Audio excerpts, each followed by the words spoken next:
press, whether it was accusing us, you saw Eric Swalwell earlier, of accusing us of colluding with Russia for 2 years, which turned out we didn't collude with Russia. We won a campaign. And so you had all these different currents that we wanted to cover, and that's when I traveled the country, I saw Trump voters were just good people who wanted their country restored in the way that they wanted to live. And so that was what I tried to portray. That's what I liked about your book, is that you basically, you weren't part of this world. You were kind of forced, but through marriage, you were probably just a basic, typical New York liberal. I'll put that in. But you had to change. You had to go out. You had to hang out with these people, and you turn out, wow, this thing's real. These are real people. And I thought that was interesting. I'm going to piss off so many people, but I thought that this book is the best book about the administration. Thank you. And I think that will probably upset a few people that are come on the show.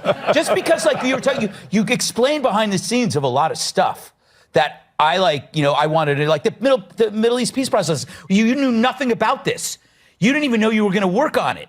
Yeah. You didn't know it, and then you go and you do it, and you succeed because you're not a diplomat. You actually succeeded because you're not a D.C. diplomat. Anyway, I'm blowing too much smoke up your ass. It's good. Well, what I will say, first of all, thank you. You could do more of that if you'd like. Maybe I should just be quiet and let you go. But I will say that I think that what was very important for me to portray to people is that I wasn't a New York liberal. I think I was somebody who was a pragmatist. And I think that we have all the titles today, but I really show what it was like to travel through the country, explore, meet people, have an open mind, and learn about things like the Middle East, learn about things like what the policies were that people wanted, and then see how President Trump and his administration delivered those things. Yeah. So while you were helping people, Mike Baker, you were killing them.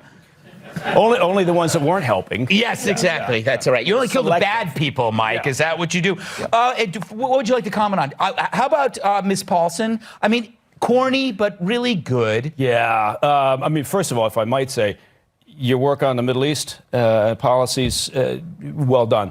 Didn't get enough appreciation or attention. Yeah, really well done. Second, that's how we sit in the green room. If I may, that was between you and me. Second, as far as Tudor Dixon goes, and since when does pornography only involve two people?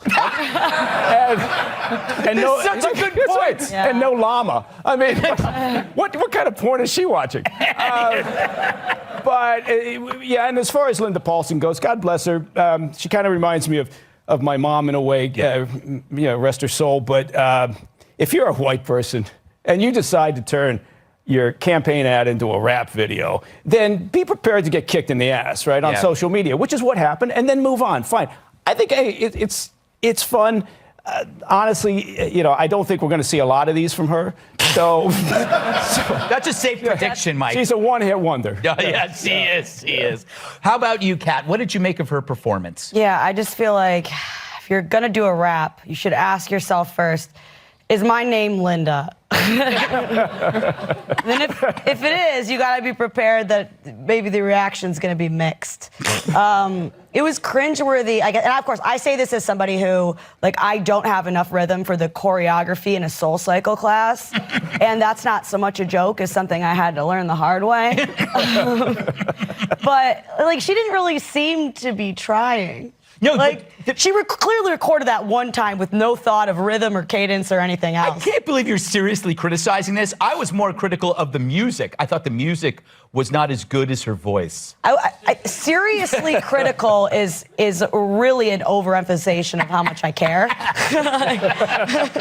I'm not going to listen to it again recreationally. Oh, no. I am. I'm going to have it on repeat all night, Tyrus, in the hot tub.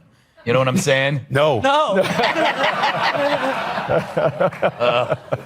I loved it. Yeah. And I what I loved the most about it, because we seem to forget, and this is where the media always kind of tells on themselves. The first thing that you heard from all these media experts, the left side, was how she wasn't black. Mm-hmm. And I found wow, man, that's a really racist thing to say, that an art form can't be expressed by anyone. Yeah, sure, rhythm was off, you know what, but her heart was in it. And I listened to the whole thing because I was laughing and it put a smile on my face. And that's kind of the whole point of what rap is. And I guess no one ever heard of Eminem or the Beastie Boys. Yeah. You know what I'm saying? It's an art form. He left out Vanilla Ice. Well, Vanilla Ice left himself out. R.I.P., by the way. Yeah, but he's still alive, Gutfeld. And probably waiting for you in the parking lot. Yes.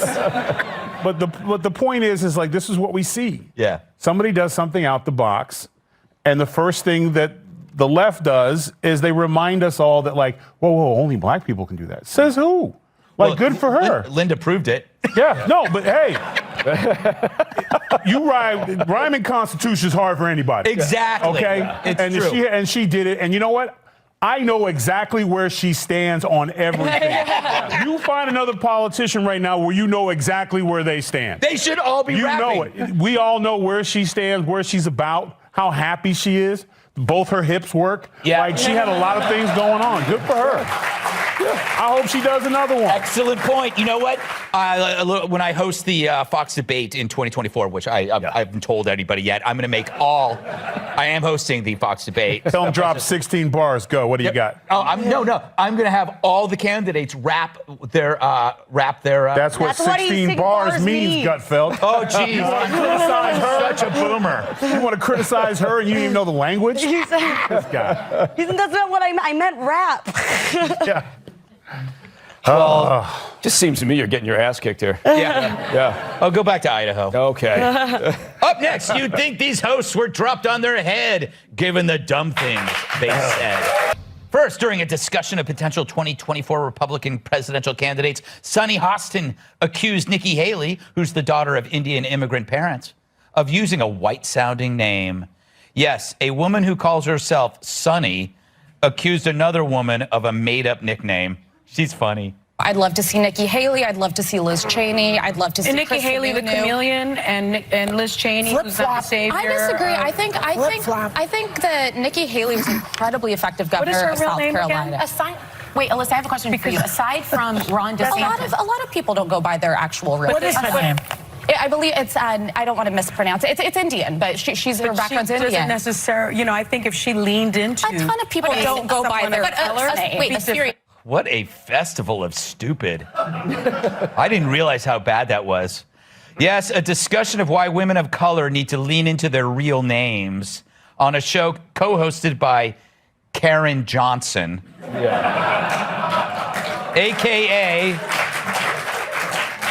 Whoopi Goldberg, a name that appropriates Jewish culture and whoopee cushions.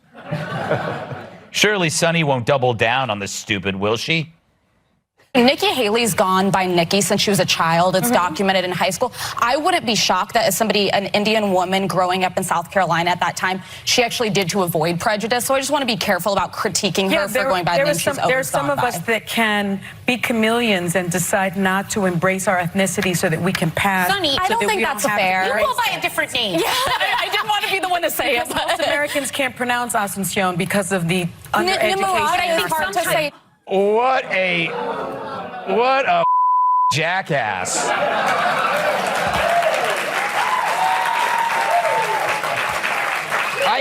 I hate swearing like that, but my God. A, she keeps bringing up chameleons. B, you're the reason why she had to change her name because you're stupid, because you can't pronounce her name. What an arrogant jackass. And I wrote the book on arrogant jackdassery. So it's okay for her to use a fake name because you're just too stupid to say her the real. I already said that. But unlike Sunny, Nikki Haley does use her real name. She tweeted, "Thanks for your concern, Sunny. It's racist of you to judge my name. Nikki is an Indian name on my birth certificate. I'm proud of that." Well, I'm proud of my birth certificate, too. It has my original name, which is Gregatron Thunderlips Fabio. Junior. In other stupid people news, while speaking with a royal commentator, Don raised the prospect of the British royal family paying reparations. It didn't go as planned. You have those who are asking for reparations for colonialism, and they're wondering, why are we suffering when you are, you have all of this vast wealth? What they need to do is you always need to go back to the beginning of a supply chain. That was in Africa, and across the entire world, when the slavery was taking place, which was the first nation in the world that abolished slavery? The first nation in the world to abolish it. It was started by William Wilberforce, was the British. 2,000 naval men died on the high seas trying to stop slavery. Why? Because the African kings were rounding up their own people. No one was running into Africa to get them.